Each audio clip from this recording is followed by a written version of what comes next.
கொண்டு வாய்.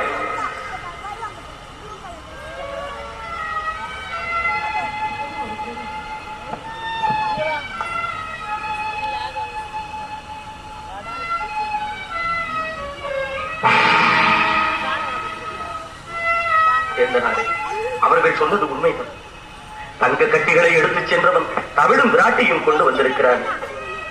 மனிதர்களுக்கெல்லாம் வழிகாட்டியாக விளங்கும் திருவெண்காடனின் மகனாய்வன் தொலைத்து விட்டானே என் பெருமையை.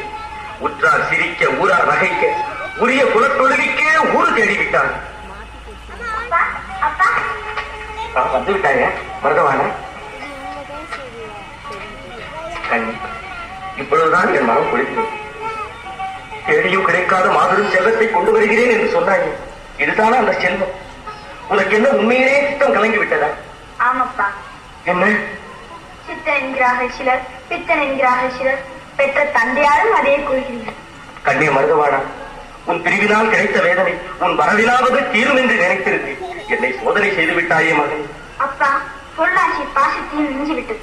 நீங்கள் நாடிய பொருள் கிடைக்கவில்லை என்று தானே இப்போது வருகிறீர்கள். நன்றாக தேடி பாருங்கள் அப்பா. கண்ணெதிரில் காண்பது போதாத? போதாதப்பா, போதாது. கண்ணிருந்தும் குருடர்களாய், காதிருந்தும் செவிடர்களாய் தடுமாறும் உலகம் அப்பா இது. நாடிய பொருள் வேண்டும் என்றால் தேடித்தான் பார்க்க வேண்டும். கேட்டனாரே, மருதவானன் ஏதேதோ கூறுகிறானே, உங்களுக்கு புரிகிறதா? விரைவில் எல்லாமே புரிந்துவிடும் அப்பா. பொருள் கொண்டு வரவில்லை என்று உங்களை போல் அன்னையாரனை புறக்கணிக்க மாட்டார். ஆசையோடு காத்திருப்பார்கள். நான் போகிறேன். பார்க்கிறீர்களா, போய் வருகிறேன் என்று கூட சொல்லாமல் போகிறேன் என்கிறார். கவலைப்படாதீர்கள் ஐயா, எட்டியில் என்ன கொண்டு வந்திருக்கிறான் என்று பாருங்கள்.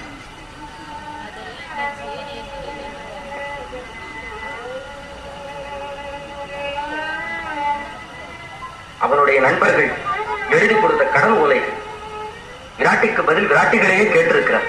விசித்திரமாக விசித்திரம் என்ன, வேதனை என்று கூறுங்கள். 3 விராட்டிகள் இதிலாவது கணக்காக காண்பித்திருக்கிறார். ஒன்று எனக்கு, ஒன்று அவன் தாய்க்கு, மற்றொன்று அவன் பாட்டிக்கு. தங்கம்லாம் இருக்கும், எல்லாமே இருக்கும். வைரம், வைடூரியம், முத்து, வைரம் எல்லாமே நவரத்தினங்கள்.